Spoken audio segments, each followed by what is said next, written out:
Welcome to the Pursuit of the Perfect Race. I'm Coach Terry Wilson, and with each episode, I bring stories of athletes to you that share their experiences at races in order for you to learn how to have your perfect race.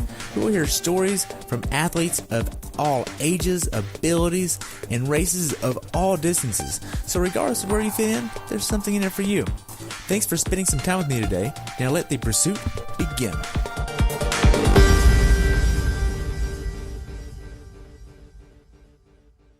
Hello everyone, and welcome back to the Pursuit of the Perfect Race. I have a real treat for you today. Today I have the pleasure of talking with Michelle Reed about her race at Ironman 70.3 Haines City in Haines City, Florida. This race took place on April 8th, 2018. The temperature on race day was in the mid-70s and rose into the 80s. The water temperature was right at wetsuit legal at 75.9. She has been a member of BSR, which is Big Sexy Racing, for 2 years now.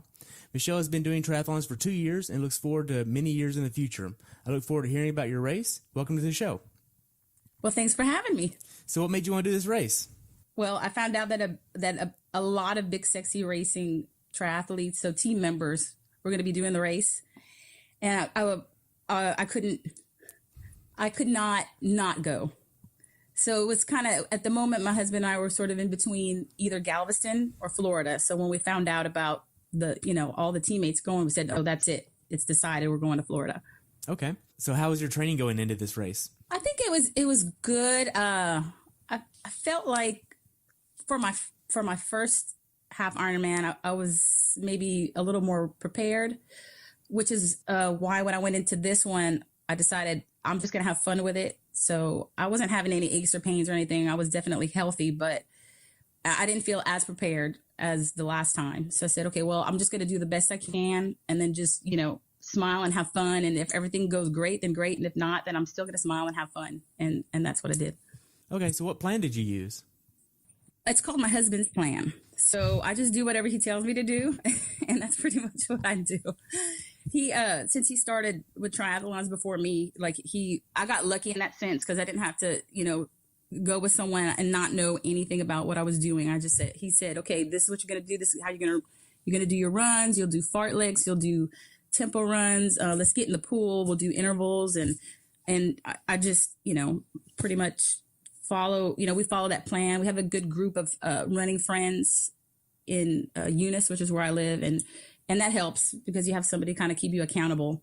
So like getting up early in the morning, and we try to do long rides on Saturdays, mix up the 3 different sports and not forget to take a rest day, which is important.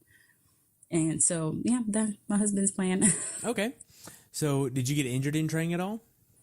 No, I had because you always have like a couple of moments where like your knee starts to bother you and then you kind of start freaking out like, oh my gosh, is this something more serious? I had some neck issues a couple months ago and went to the chiropractor a couple times and got that adjusted and it was fine. So I didn't have any like major issues, just like some little aches and pains, but just try to be really smart about it. Just kind of back off the training a little bit, make sure to rest, don't overdo things and kind of pay attention to where it hurts. And I was, able to just get to race day with no serious injuries that would hold me back.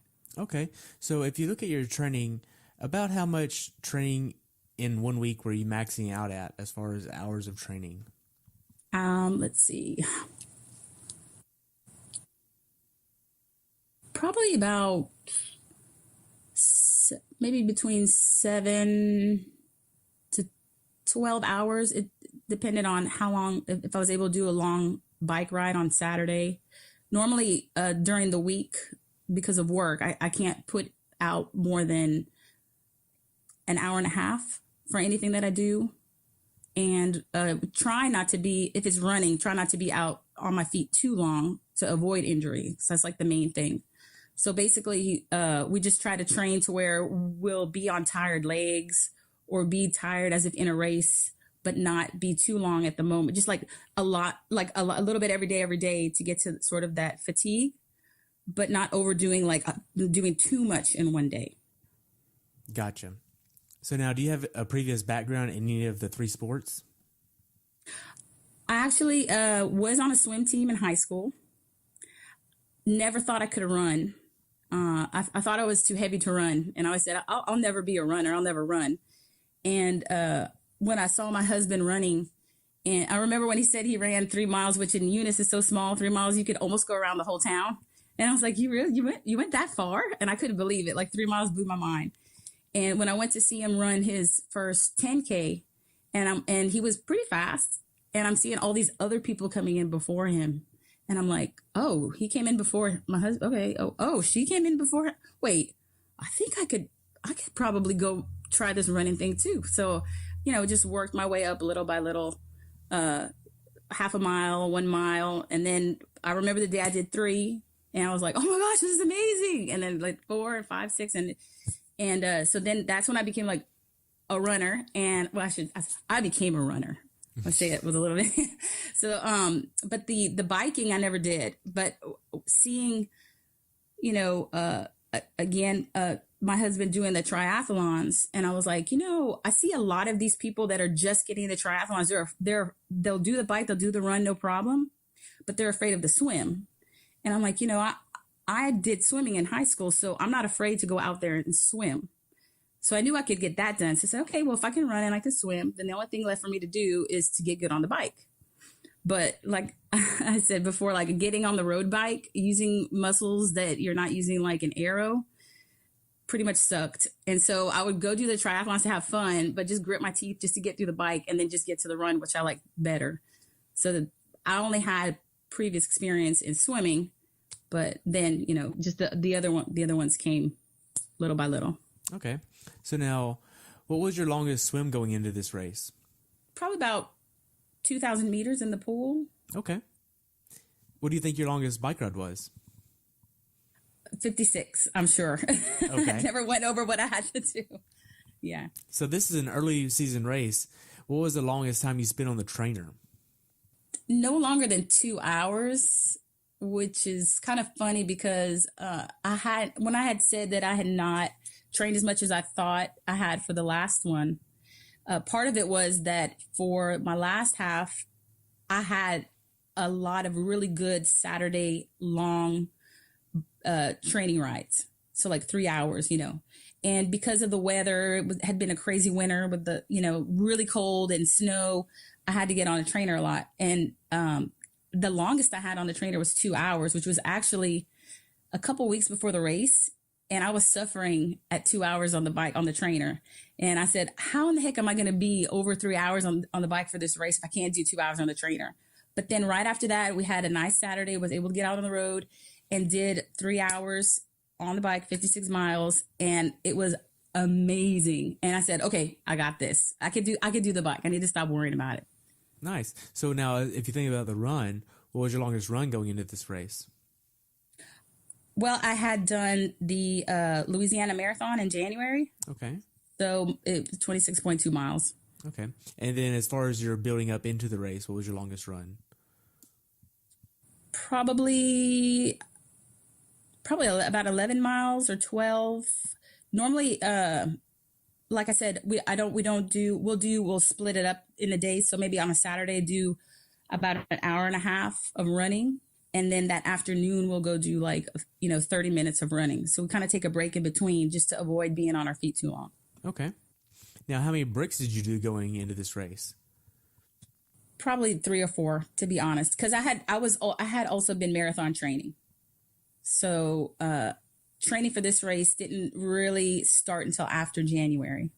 And then this was in April. So there wasn't a lot of time, kind of resting from the marathon and then kind of starting over again. Okay.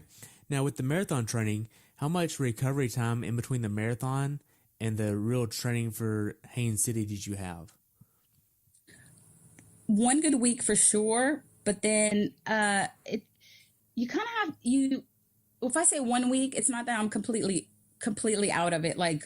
Probably 2 days until I do anything. So then I'll go out and do a 30-minute run or spin on the bike for an hour, because what tends to happen is you get, your muscles start getting tight and you really need to loosen them up and get the blood flowing. So literally 2 days of rest, but nothing extreme until maybe the next week, and not even, just kind of slowly building back up again. Okay. Now, what specific workouts did you do for each of the three sports that gave you the confidence to go into this race mentally prepared? Well, for running, I just run every day. You know, like I said, I have a really good running group, and we run pretty consistently 3 to 4 times in the week. So the running's always there. And the swimming, I'm able to get into the pool 2 times in a week. If I can't get in as much as I'd like I said, I'm comfortable in the water, and I know, I'll be fine. Just keep a nice steady pace. Bike, I hadn't been on it as much, and it was that 1 3-hour ride that kind of boosted my confidence. Like, okay, I got this. Because when I had done the Austin race, it ended up being such an awesome race for me, which was my first. So, your goal for your first is just, look, I just want to get to the finish line. So I had such a good time on that Austin race that I said, I don't think I'm ever going to have a good race like that again. So I don't want to have too high expectations for upcoming races. But actually, Haines City, I did end up being a really, really fun race. Even though it was much hotter on the run than it was in Austin, it did end up being really fun. Okay. So do you work full time? Yes, I am a teacher, and I also teach one college online course and have 3 kids. So that's a full time. Right. So now then, how big of an issue was balancing life, work, and training for you? It's really difficult. Our oldest daughter's in college, so she used to be like a huge help watching the kids if we wanted to get to the pool, being at home if we had early morning runs. And she, this is her first year in college, so we kind of lost that babysitter, quote unquote. And so without that help, it's really been challenging trying to, like, okay, whose turn is it? Okay, you get to run Monday, I'll get on the bike Monday, and then you go run Wednesday. And, so just kind of like trying to share that training time. It's challenging, but we're able to manage it. But sometimes it kind of makes to where we don't feel trained as much as we'd like to, but we're still appreciative of the fact that we get to train at all. And so we just, take what we're able to get and then just run with that. Okay. So what tips would you pass on to somebody that has the time management issues that you do? I would say find a time that you can do when you can train and make that a priority for yourself and others. So people will start like, oh, let's invite so-and-so to have dinner with us Monday afternoon. Well, no, that's when they swim. So it's, it's like that people know, look, this is when they're going to do this type of training. Like, this is their time. And that way you make it your daily habit. If you have to miss a workout for whatever reason, don't beat yourself up about it and say, well, forget it, I'm not even going to do this anymore. That was just one day. Next day, you just get back into it. If you have a day where you're able to do a workout and you say, oh, that sucks, I don't even know why I'm doing this, forget it. Sometimes they're going to suck and sometimes they're going to be awesome. So you just get right back out there and do it again. And like I said, you can't do hardcore training, but just do what you can fit into your day and just take that and put that into the race. If you can't do hardcore training, you're not going to go do a hardcore race. You can't push yourself to the max if you can't do it on the training. But if you train well enough, then you take that and you move it over to the race, and then you just smile and you wave and you just have a good time. And that's why we're doing it anyways, is to go be healthy, do something fun, meet people, and just have fun with it. Nice. Now, for your training and racing for this race, what kind of nutrition did you use? Well, of course, like many others that start, they go through the whole gels and goos and this and that, and what works and what doesn't. And I've never really had any stomach issues. I've been able to pretty much take a lot of things during the races. I try to eat something in the morning. Like as soon as I wake up, I'll have like half a bagel with peanut butter. And then when the race gets a little closer, I'll have some oatmeal and maybe a banana or some gummies right before I jump into the water. Of course, try to drink water. I try not to drink too much because I don't want to get in those long porta potty lines. Then once I get on the bike, I'll eat like a wafer, and I have a mix that I put in one of my bottles of water that kind of gives me electrolytes and all that as I'm on the bike. And What kind of mix is it? it's Tailwind. Okay. And it just I remember when I was doing these long bike rides, towards the end of my bike rides, I would get very tired to the point I'd be in a really, really bad mood. And my husband said, look, why don't you put some of this Tailwind in there and drink it as you're riding, because it might help you to not get as fatigued. And it was awesome. Like by the time I get to end of rides, I had enough energy that I could actually keep up with everybody else that was on the bike. And I was like, I don't know why I didn't just use this before. So I feel like it's really important that when you're doing those long bike rides, have something that's going to sustain you throughout. So where you're just kind of sipping. And then that way, when you get to the end, you're not totally miserable because you weren't giving yourself what your body needed as you were going through your training rides. Okay. So what was your mindset going into this race? I just wanted to have fun. I could have tried to beat myself up, thinking about, okay, I want to do the swim in this time. I want to do the bike in this amount of time. I want to do the run in this amount of time. And of course I had sort of a general idea of what I wanted to do for it. But, all in all, my goal was like, don't drown on the swim, don't fall off the bike, and see if you can get a sub-2 for the run. That was my goal. Nice. So you live in Louisiana, you traveled to Haines City, Florida. How did you travel to Florida? We decided to go in my soccer mom van. So because that way we could put the bikes in the back and it would be out of the elements in case like it rained or whatever. And they fit perfectly in my van. So we drove. It took us about 12 to 13 hours to get over there. And the cool thing about it was that we could just like literally just roll the bikes into the back of the van, close the door, didn't have to worry about taking anything off, putting it together again. I mean, we just got there, we took it out, checked the tire pressure, all good. And so I'm really glad that we drove. Of course, it took longer than if we'd gone on an airplane, but it was so much better. And then, we could take whatever we needed. We just, threw all the like nutrition and shoes and everything that we needed to go over there. Didn't have to worry about what fits. And that was just like it was the best thing we could have done was just to drive over there in the van. Just everything, it was perfect. Nice. So what day did you start your travel to the race? Well, we left Friday morning very early. We left at 4:00 in the morning, although that's the time we normally run. So it was just like, okay, well, instead of running, let's go to Florida. I probably would have liked to have left on a Thursday just to have a little bit more time to just sort of decompress and relax before the race. But we did not get there too late. Arrived about 6:00 at night, got our stuff out together. Saturday went to the expo, got our race bib, looked at all the little, kiosks, the shoes and base salt and what Pioneer, any other places we could get to, looked at all the Ironman merchandise, which is really cool. And now that I've done two, I'm like, ooh, I get to wear this. And because I've done one, so I can actually wear one knowing I have actually done one.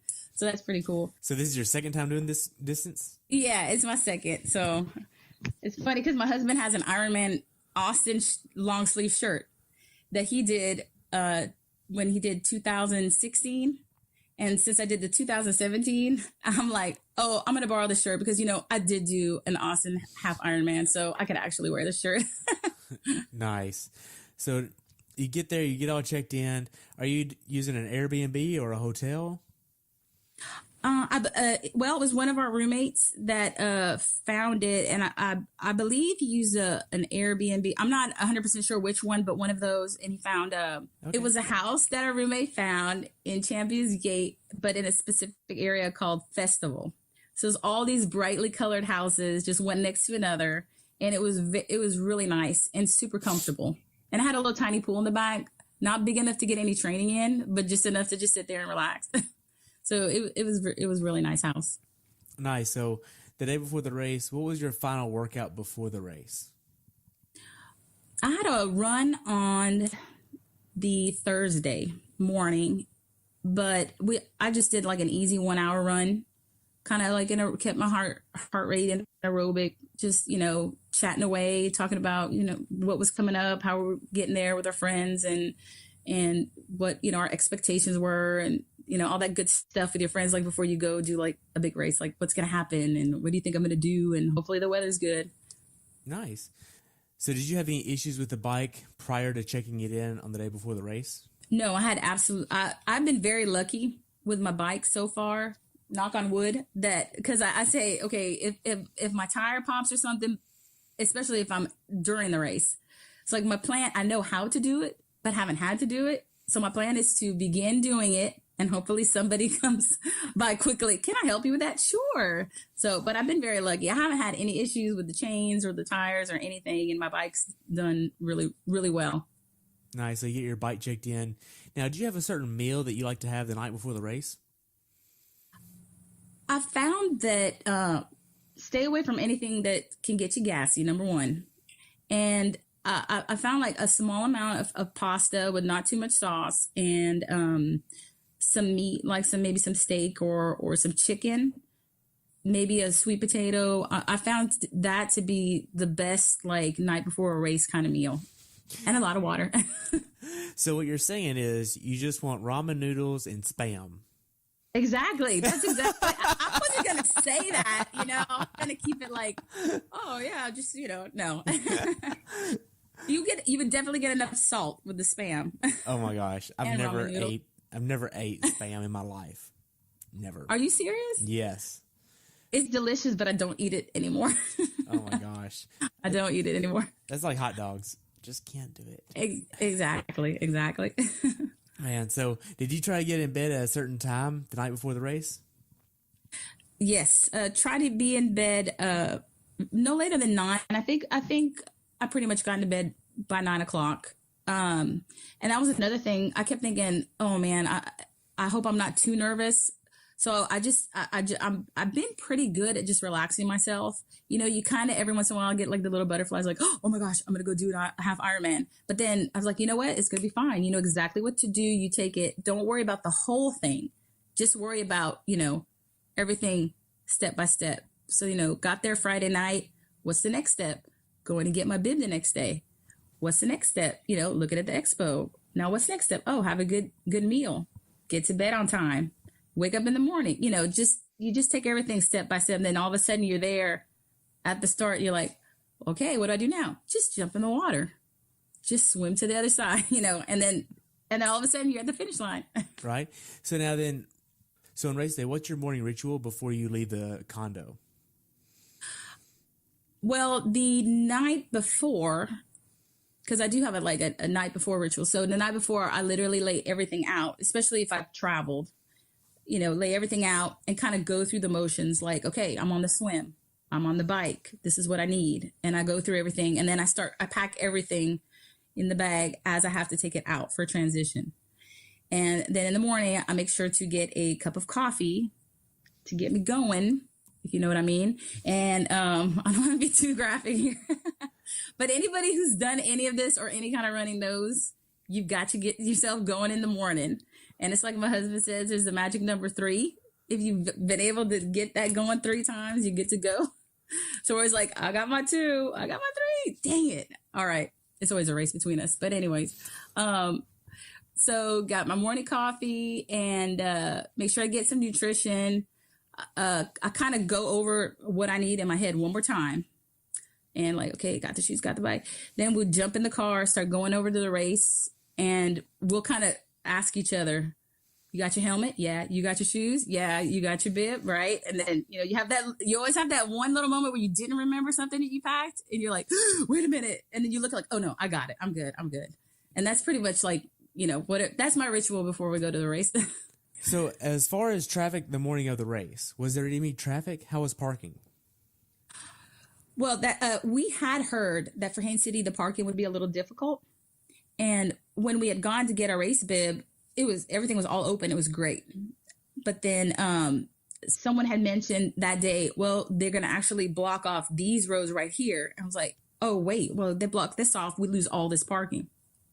So we knew that there was going to be a little bit of issue with parking. So traffic was great getting right up until, that point where like, okay, I'm seeing people, walking over with their bikes and the bags and everything. So we know this is where everyone, we're getting close to the race site. And we take a couple turns and it's car after car after car after car. And there was some dude there waving. He's like, parking, we got parking. And so my husband said, all right, let's just come in right here. And they said, okay, we got parking. How much is it? Okay, $25. And we were like, you know what?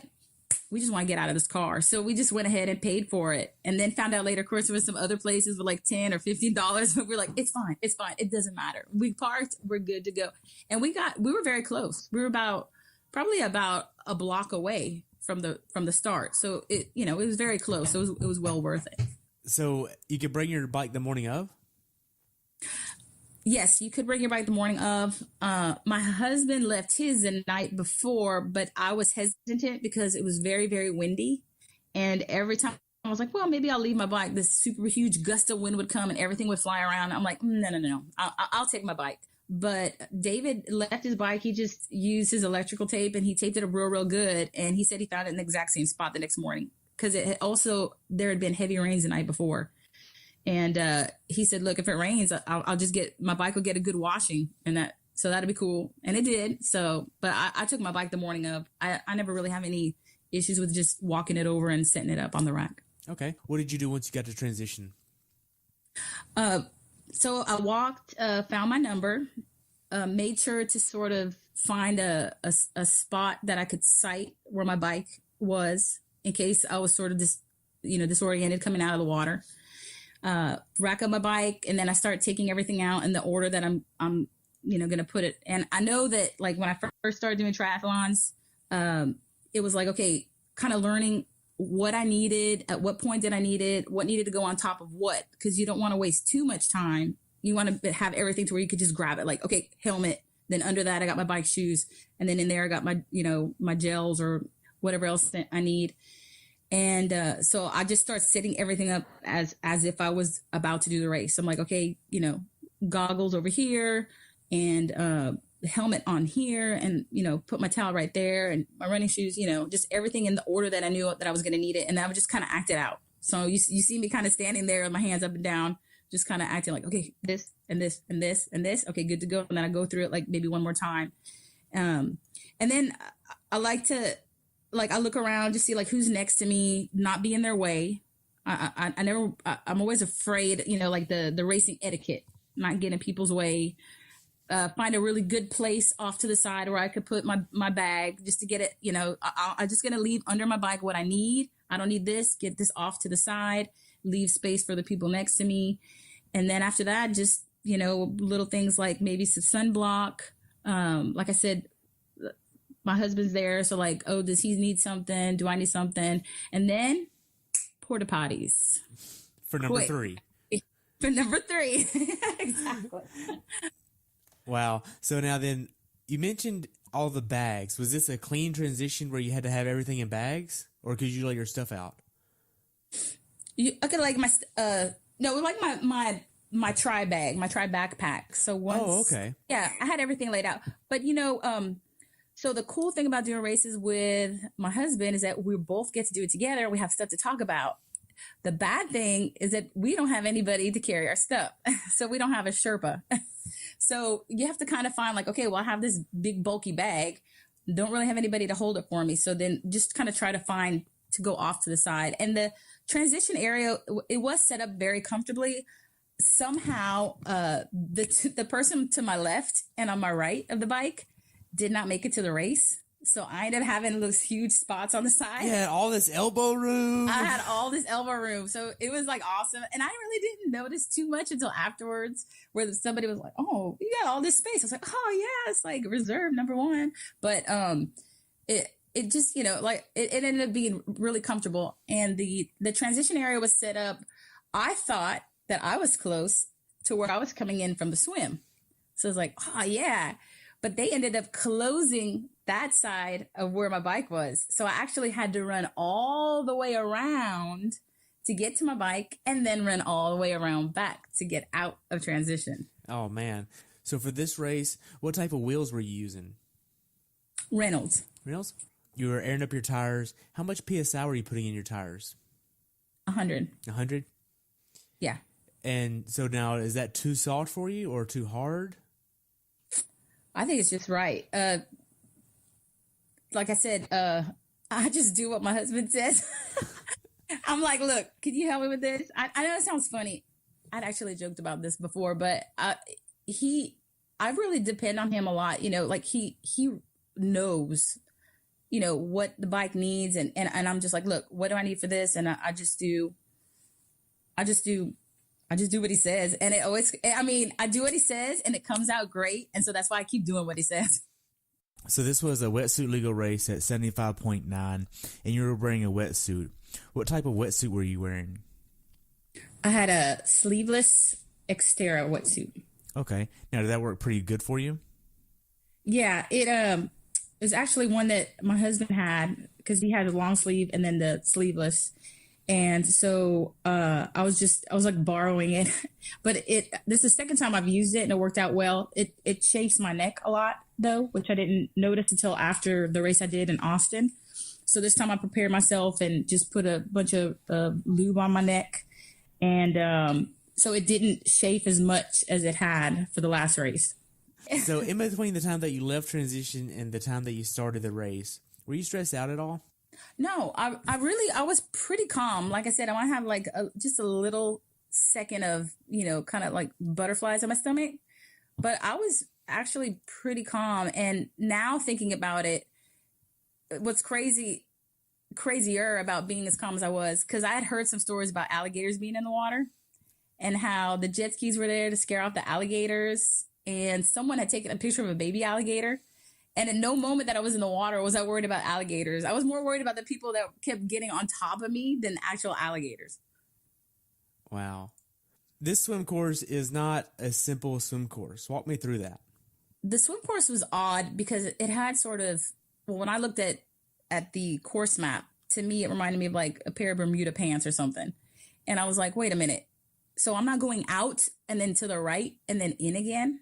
I have to go out to the right, then in, but hold on, take a left, another left to go back out, then take a right and then come back in. And I'm like, oh, okay. So I have to like pay attention to the buoys, which in hindsight, I should have just looked at the red buoy telling me where to turn instead of trying to just maybe, you know, follow the yellow ones, because I felt like I probably zigzagged a lot in the water. Really? Yeah. I don't think I was the only one, because I heard a lot of people saying the same thing. Like they felt like they were zigzagging, especially on that inside turn. And this is the first time I've ever had an open water swim where I've had so many people on top of me, or I have been on top of so many people. And, you know, when you're in the water, like I had one person like literally just shove me out of the way. But I mean, I expected that because I know, you know, we're in the water. You're trying to tell this person, look, I'm here. I need my space, and that's fine. I had to do that to somebody else. Someone else's hand like slapped my butt. I don't know if it was on purpose. Let's go with that.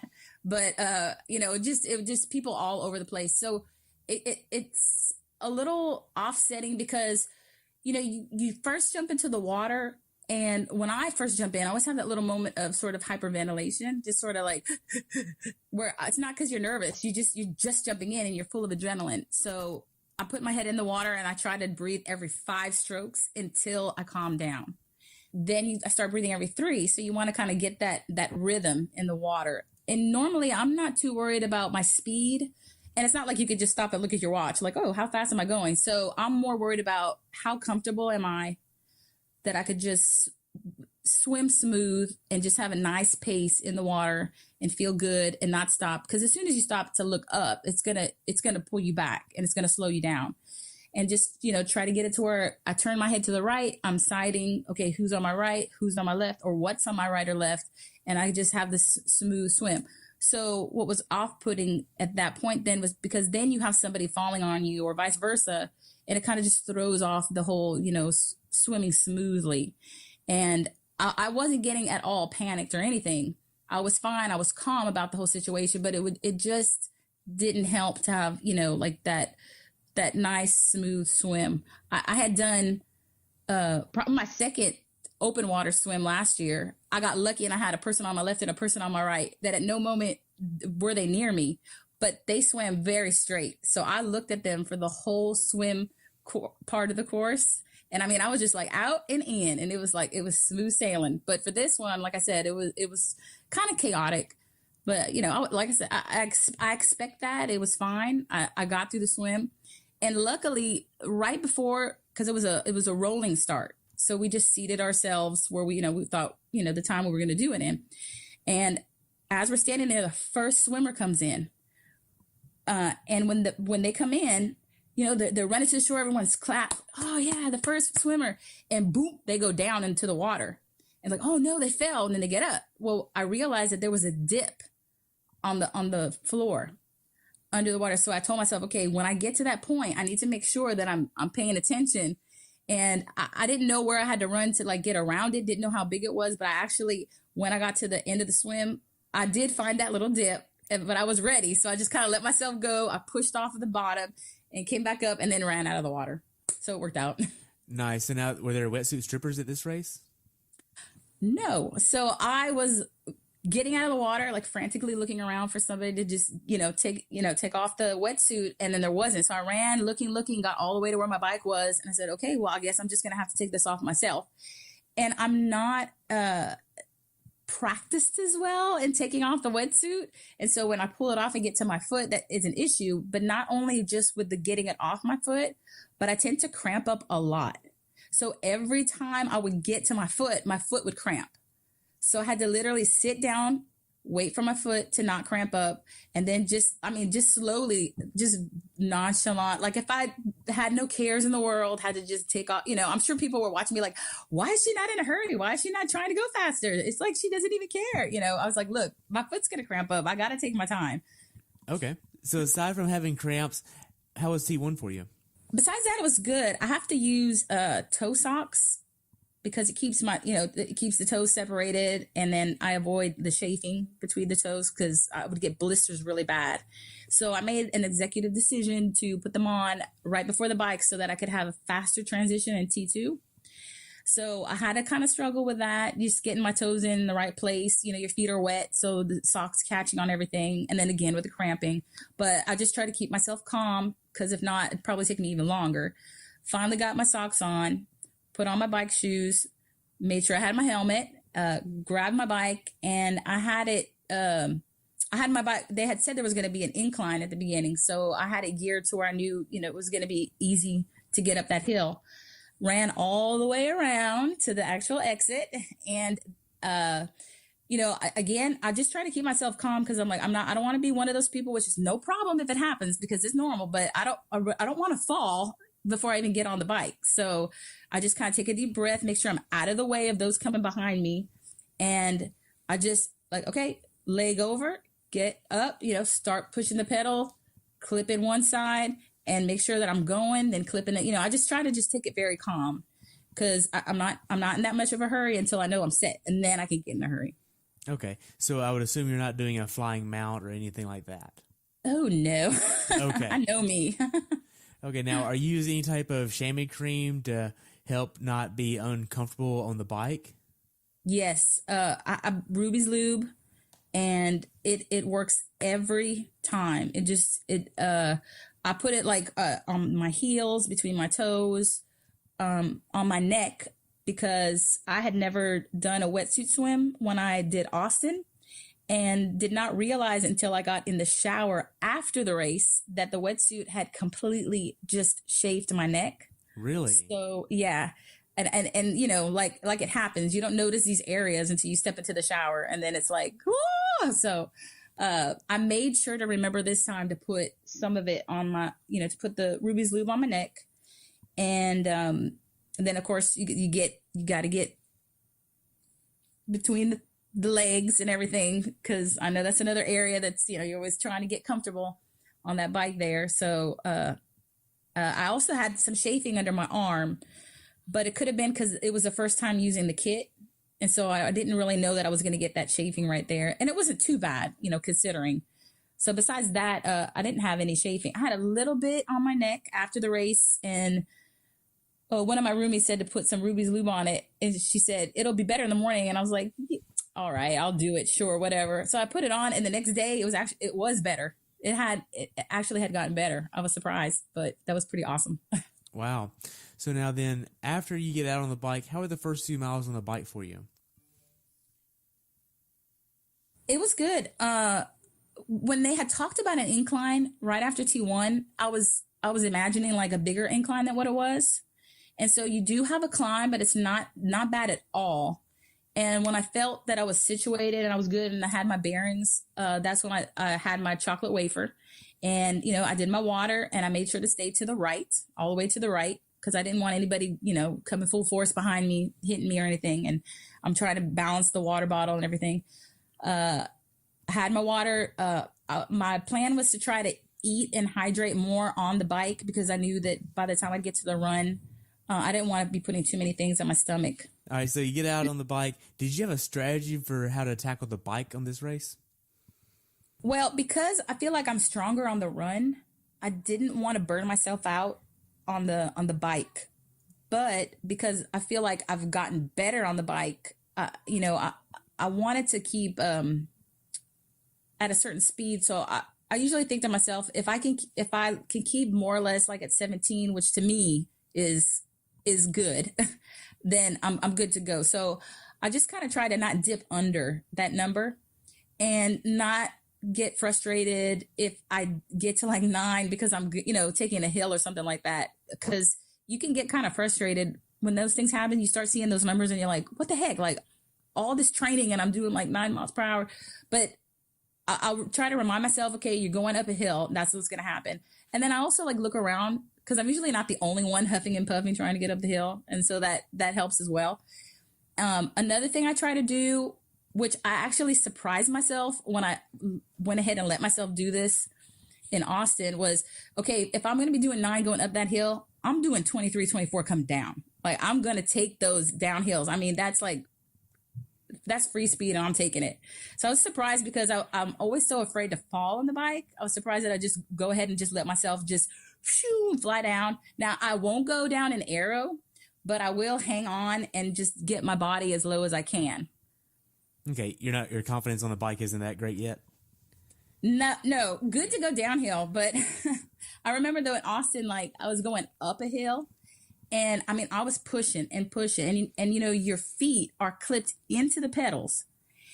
And I knew I could not push one more time without needing to get unclipped and get off the bike. And that wasn't going to happen. So in other words, I'm going down. So what I did was I started looking to the side, okay, where is like the softest patch of grass? And I started going like this. I'm like, all right, I'm going over there because that's where I'm going to fall. And I started going to the side and I'm telling you, God must have pushed me up that hill because before I knew it, I was actually at the top and I was like, oh, great. And then I just kept going. But I made sure to make that plan just in case. So I knew where I was landing if I was falling off that bike. Okay. So now were you trying to hit a certain cadence or power number on the bike? Well, I don't have a power meter, but I don't feel like I need it right now. Usually I'll just look at like my heart rate, just make sure like, okay, am I pushing as hard as I can? Or maybe just a little under as hard as I can. And just try to keep like that steady pace. If I feel like it's more flat terrain, like, okay, I could do 17, maybe push it a little bit more, 18. But, it's kind of funny because when you're on the bike, you're like aware of everything. Who's on the left, who's on the right, what's in the front, what's in the back, how hard are you pushing? Are you breathing the right way? It's like 20 million things, like even much more than on the swim or even running. So you don't really have time to really think about anything. So every once in a while, I'm like, wait, look at the trees. You've never been here before. This is Haines City. Wow. Look at the orange trees, and then you're right back into it. But at least take a moment to enjoy the scenery before you start looking at the 20 million things that are surrounding you at the time. Okay. So now, were you trying to keep your heart rate in a certain zone at a certain threshold, not above a certain number? Where were you going with that? I would look and try to keep it at sort of tempo, I guess, which to me would be like 150s. At one point, I did look down, and it was probably at 140, and that's why I told myself, okay, I know I could push a little harder, harder than that. I kept trying to, so I pushed a little harder, but trying to keep in mind to, take in my liquids. I also had base salt. I did a lot of base salt because I know how easily I get those cramps at the end, which it helped because I didn't cramp up. I had a little twinge on the run, but then I ran through it and it went away. So it was good. Okay. So how was the quality of the roads for this course? It was excellent. I would have to say that the roads were great, that they marked any places that could have been dangerous really, really well. Also, I noticed that at least around me, the bikers were very, very helpful with one another. Like they'd point to make sure, like, look, you see there's a hole right there. I had that happen several times. So I was very grateful. And then because of that, it reminded me to be, the same, as considerate to those behind me. And it's like, oh, look, there's a hole. This guy just told me, I'm telling you. So you go ahead and let the next guy know. There was only one part, I would say maybe 6 miles left to finish. Probably the roads got really, really bumpy, and it was very difficult to maintain over that like 17 that I wanted. And like, I felt like I was pushing as hard as I could. And I just stayed at like 15, 14. And it, and I just kept going, okay, just please God, after this corner, give me some better road. Well, how about after this corner? Well, how about now? And then it eventually smoothed out. And, it was when I'm coming down at the end of the bike ride, which, I guess some people would say you didn't give it your all if you came in like this. But when I was coming in to T2, I was so excited that I did not have a flat. I was so excited that I had not fallen that I was just screaming all the way in. Woo! I was like, I got this. And of course, people start getting all like fired up when somebody comes in like all excited. I'm like, oh yeah, I made it. I didn't fall. And of course, being careful that I didn't fall before I got there. But, then get to the mountain line. Again, be careful of whoever's behind, because I've seen people crashing because they're so excited to get to the dismount that they're not paying attention. So again, just paying attention to who's ever around. Let me get off, okay, nobody's on my right, gonna get off to my right, gonna dismount. And so I made sure I had fun on the end of that bike ride, and I did. Nice. As far as the bike goes, is there anything that you would tell someone to be aware of that hasn't done this bike course before? Well, I would tell them about the incline at the beginning. They would see it when they get there, but it takes a little bit of time. It takes a while. There are several sharp curves, and again, they mark the course very well. It says slow down, so just I would tell someone, pay attention to the signs, pay attention to where it says slow down, because they mean it when they say slow down. Don't if it's someone inexperienced like me, where I'm not as experienced, don't try to take those curves in arrow. I would never. I would love to, and I would love to look as awesome as some of these people look when they're taking those curves in arrow, but don't do it. It's not worth it. Like, just get up on those bars and take those curves. And I would tell them about that little portion. Like, look, get your speed in before. Don't let it get you down, because that part, several people told me that specific area was just a pain in the butt, and it was. But it was a small portion of the course, compared to all the rest of it, where it was smooth going. Okay. Now, the final few miles of the bike, did you do any type of transitional cool down to kind of get your legs loose or stretch your hips out to prep you for the run? I did have many moments where, not necessarily at the end, but for about the first 15 miles of the bike, for some reason, my hips got very tight, kind of like I was in a vice. And for a second, it kind of worried me. I was like, oh my gosh, is this how the 56 miles is going to be? But I kept working through it. And then all of a sudden it did not hurt anymore. So I guess I just had to get warmed up, and I felt good. But then every once in a while it would feel kind of tight on my hips. So what I would do, again, making sure that it was clear all around me and that it was a straight, like I'm not going downhill or having to go up. If I had a straight, flat path, I would stand up on the bike and just kind of lean over and just try to stretch those muscles out a little bit. And actually, a couple of the last inclines, I took pedaling standing up because I felt like, I was able to rest certain muscles and work some other muscles and just kind of get the blood flowing better. I didn't really do that totally like consciously. Like, it's not like I went in with that plan, but it's something that I did at the moment. And I feel like it helped me out a lot whenever I started the run, which when I get to the run, which I had to learn, of course, from like doing my first triathlons, when I switched to the triathlon bike, my transition into running was a lot better. Like, my legs weren't as tired as when I was using that road bike. So I'm glad I switched to that bike. But I also noticed that you can't just sprint out from T2. Like, you have to let yourself, because if not, you're going to pull something for sure. So just kind of do like a stupid easy run. Like, hey, y'all, I'm here. Let's get this going. Yay. And then when you feel, okay, I feel like my legs are mine again, then start, kind of pushing it. Because I have pulled a couple things that I have not wanted to pull because I'm like, oh, yeah, let's get it. Nice. So how was T2 for you? T2 was good. I felt like I could have probably gone a little faster, but I definitely it took me about half the time that it did for T1, but that was my that was my goal from the beginning, get all this stuff that's going to take a long time done for T1. Get the helmet off, throw it down. Don't worry about if it looks pretty or not. Just make sure it's not in anybody's way. I have the lock laces, so I can just slip those shoes on. How's it go? Yeah, I have to do sound effects. It's better that way. I'm half Puerto Rican, so it's either with my hands or making sound effects. So, Nice. So now then you get out on the run, you take the first few minutes easy, and did you walk out of transition?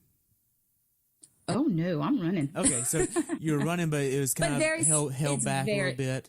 Yeah, it's very, just like jogging, like very slow, very slow. Okay. Yeah. And then it was an interesting, it was interesting because as soon as you get out of T2, you are headed towards the finish line. This is how it was, right? Now you're not going to the finish line because you need to do 3 laps around the lake, but you kind of see this is where I'm going to end up in a couple of hours. And so of course everybody's there and cheering you on. So that it really pumped you up because you're like, yeah, I got this. And everyone's cheering. They got the cowbells going.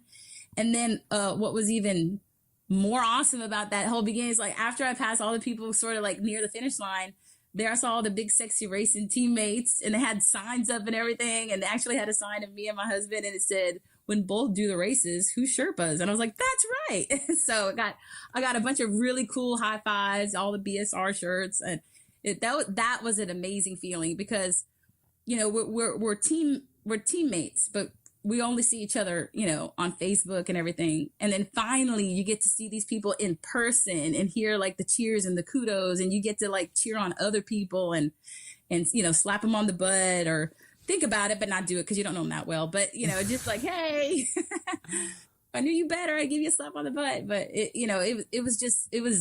was awesome. That whole part of it, just being a part of that club was just, it was amazing. Nice. Now then, how was your nutrition plan for the run? Well, I had these awesome pockets on the side of my pants because it was On-Way. It was an On-Way kit, and it was awesome. So I was really excited about these pockets, like, oh, I like my kit. It's got pockets kind of like deal. So I had some Uma gels that I had stuck on the sides. And I was like, okay, I'm going to do my Uma gels and take advantage of the nutrition that's on the course. And the funny thing was that I finished the race with the 2 Uma gels in my pockets because I had so much nutrition just from what was on the course that I didn't need it. But also the bike had been overcast. But when we got to the run, the sun came out.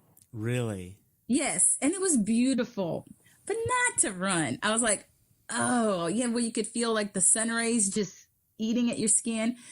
And I was like, oh, great. So my plan of having a sub 2, I ditched like right at the beginning of the not super the beginning, but you pass all the people, you come around, and then when you turn another corner, there's an incline. And I mean, a good little hill right there. So I was looking, most everybody was walking. Really? Yeah, I was surprised. Like a lot of the people that passed me on the bike, I was passing on the run. I was like, oh, you passed me. You passed me. You know, kind of like, oh, well, I'm passing you now. But I always promise myself that when I have to go up a hill on a run, I'm not going to walk it. I will run it very slow, and not worry about my pace. But I'm not going to run it because even running very slowly, I'm still passing all these people that are walking, which there's no shame in walking. But that's sort of like my goal. My specific individual goal is, okay, no walking unless you get to the stations, you know, to the aid stations. That's the only time that I let myself walk is when I get to those aid stations. So I come around, it's hot. I'm ditching the sub 2 time, which in Austin, I did 1:59 on the run. And I was pumped when I got over the finish line because on my watch, it said 1:59. And I kept yelling to my husband, I don't care what the official time says. I did a sub 2. And the official time did say 1:59. So I was like, whoop, whoop. Okay.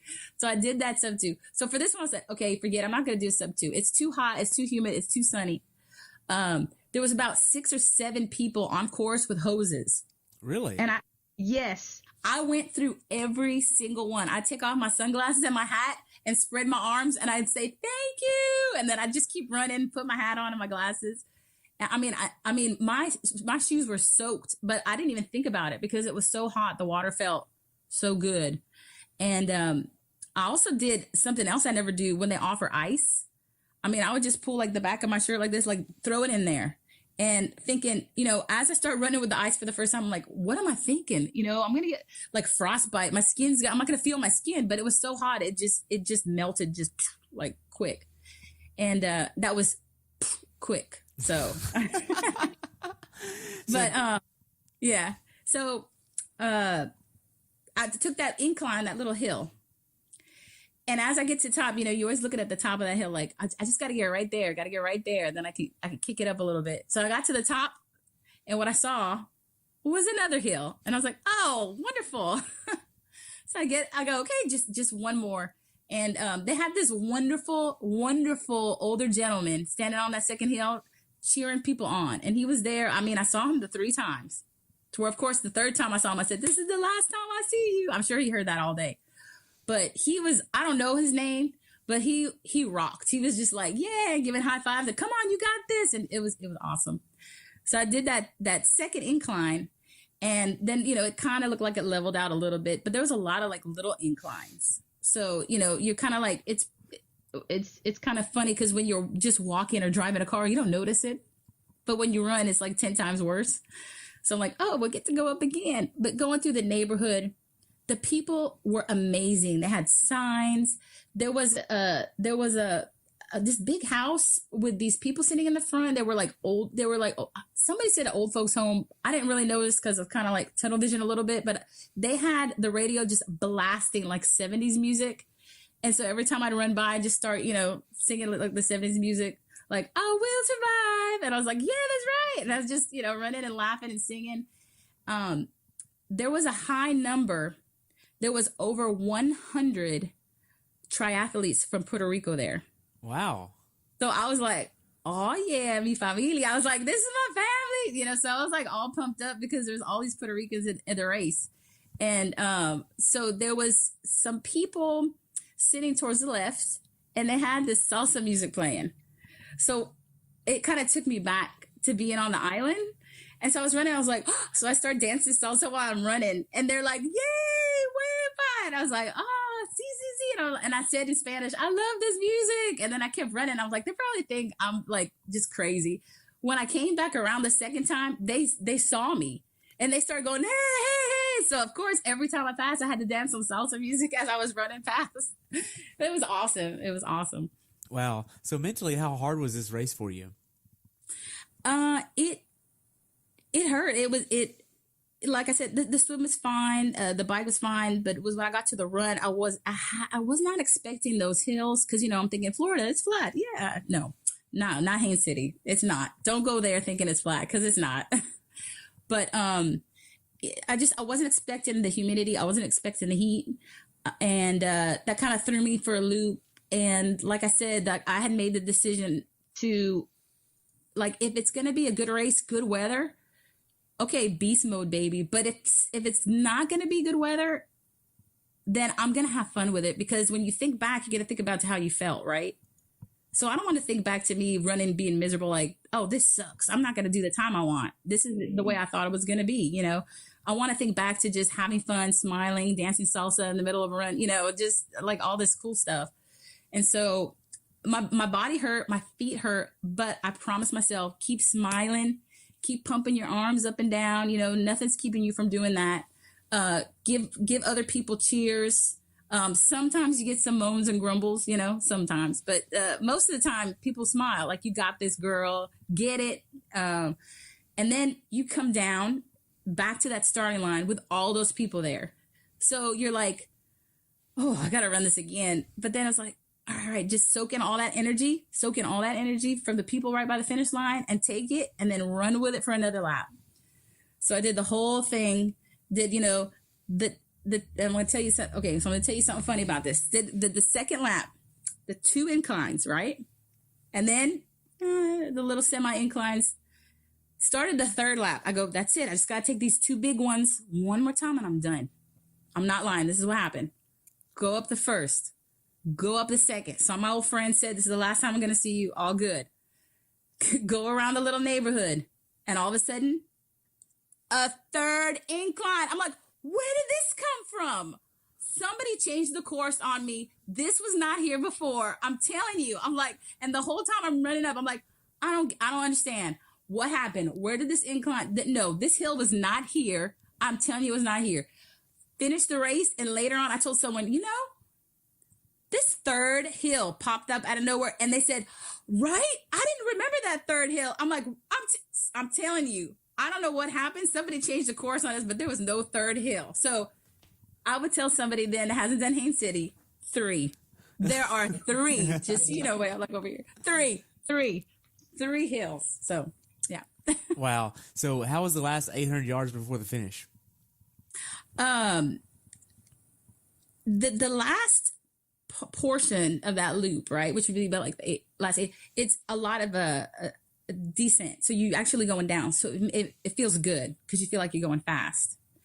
And I'm coming in and actually my husband, his foot had been hurting. So he wasn't sure if he was going to be able to even finish the race. So, but I know him and I know he's not going to want to just quit. So I kept waiting to maybe see him walking. So 800 meters, you know, before the finish line, I'm thinking, I haven't seen this man. He's probably done already. And I was kind of hoping I'd pass him on the run, but I didn't. So I didn't see him. I knew he was fine, but I was like, okay, he probably finished already. So I'm coming in and I'm like, all right, let me push it. Got to look strong. Got to smile. You know, I want those pictures to look good. Cause normally it looks like I'm having like stomach issues or something on my pictures. Like that's the running joke, is that I always look like I'm having like just problems. You know what I'm saying? Like, anyways, I never have good race pictures. So I said, no, I'm going to smile. I'm going to have some good race pictures.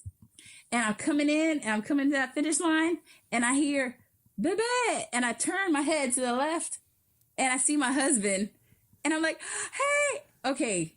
He always stops to give me a kiss. I just kept running. I love you. And I kept running to the finish line.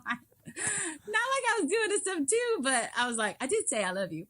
But looking at the race pictures, the photographer got me at the point when I had my head turned and I have the biggest smile on my face. My head's turned. I'm looking at my husband. I didn't stop. I was just up in the air, you know, but they caught that moment. And someone asked me like, what were you looking at? What caught your attention? I was like, well, David, I just didn't stop to tell him hello, but you know, I did tell him I love him. So that's awesome. So after you crossed the finish line, what'd you do next? Well, right before I crossed the finish line, I did a little dance. So that might be my thing because I did a little dance in Austin too. So that might be my new thing. So I got some good pictures of like, you know, finish line dancing. Again, let me warn those that have never done one. Do not try this until you have taken a quick look behind you because you don't want to do a little dance when there's somebody trying to get in their finish line picture. But the coast was clear, did a little finish line dance, got over the finish line.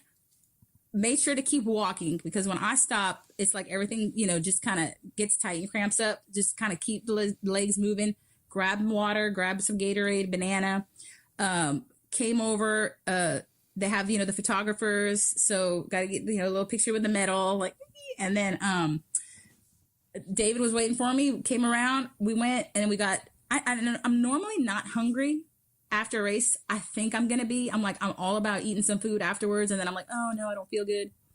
And, this time I said, no, I'm really hungry. And they had some like, street tacos or something from some local Mexican place.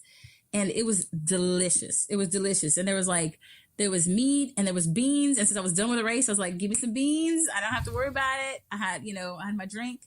And I mean, I devoured it. And then had some other BSR members sitting in front of us who were all talking about the race and just, like what was not good about it, what was good about it. But we all had a really, really good time. And then you have that moment where all the aches and pains that you had while you were running, where you're thinking, why am I doing this? I could be home. I could be having some coffee. I could be watching TV. This is stupid.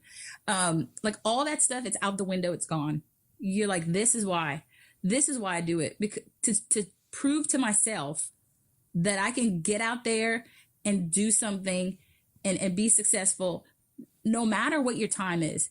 You crossed the finish line. That's it. You made it. You finished. And it was just all worth it at that point.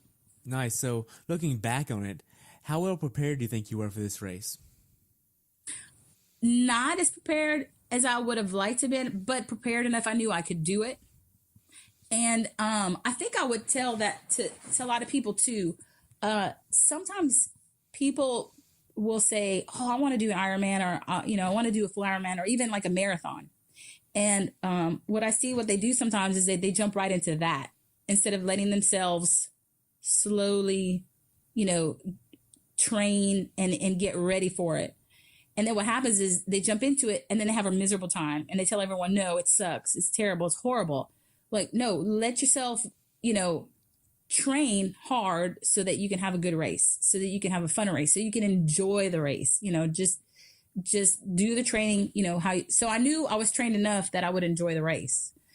I would love to have more time to really, because a friend of mine said, you're so competitive, but in a good way, right? And I'm like, I'm not competitive. And then I realized, you know what?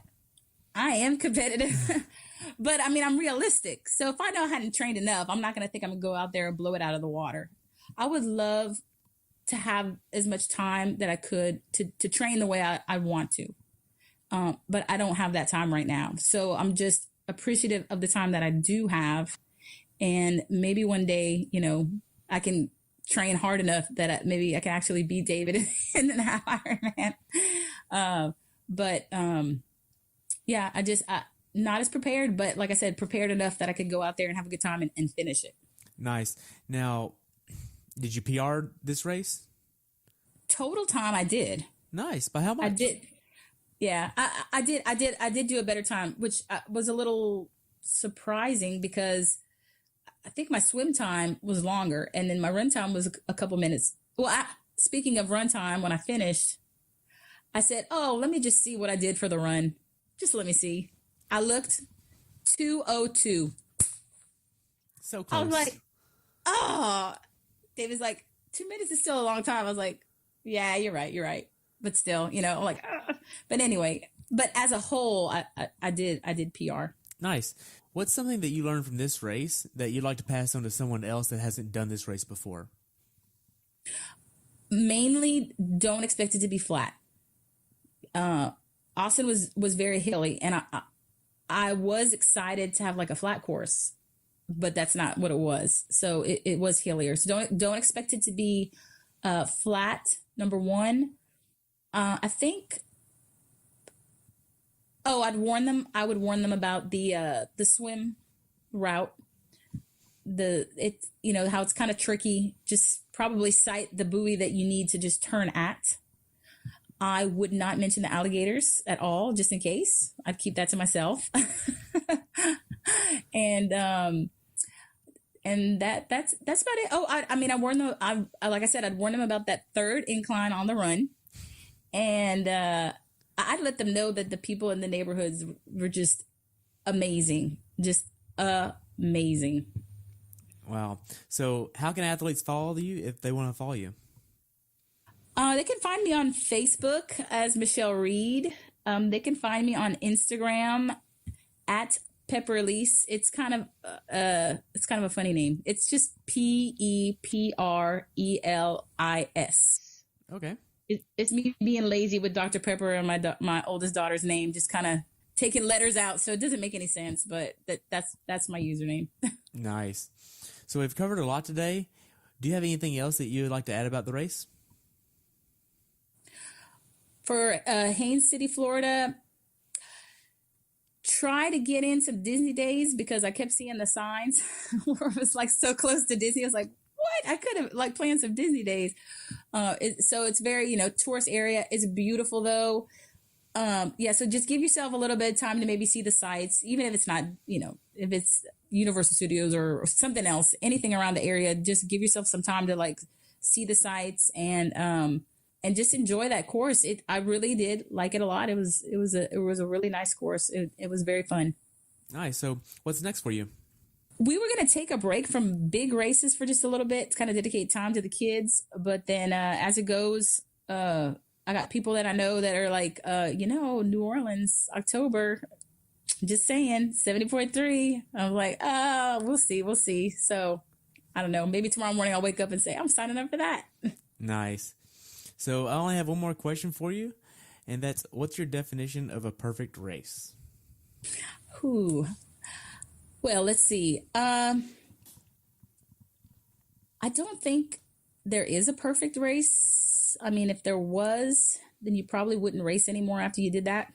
So I think that the perfect race, I think for me, is to have the perfect race within every race, in the sense that learn something from every race, whether it was terrible weather or you didn't train hard enough, learn something from it, but just not just pick apart like the negative things, but also just what was positive about it. What was like the good things about it? Because that's why we should do it. Look at the things that were negative to be better, but take the positives to really get like that enjoyment, like the why you're doing it, just to enjoy life and to enjoy what you're doing. Nobody wants to do anything that makes them, unhappy. You do it for the joy of it all. So whether you had like an awesome sub 2 run or, you met some people or, you got to help someone do it. Just take advantage of all those positive things and make yourself happy thinking about it. Nice. Well, thank you so much for your time. I've enjoyed hearing about your race, and I look forward to following you in the future. Thank you. I've enjoyed it. Oh, thank you so much for having me. Awesome. Well, you have a good day, okay? Thanks. You too. All right. Thanks for tuning in today. I hope you were able to learn something from today's episode. If you enjoyed the show, please take a minute to leave a review on iTunes or share it with a friend. Be sure to subscribe so you never miss an episode. If you'd like to see pictures from this athlete's race, learn more about who I am, what I'm doing, or be on the show yourself to share your story, check out my website at CoachTerryWilson.com. Until next time, continue the pursuit.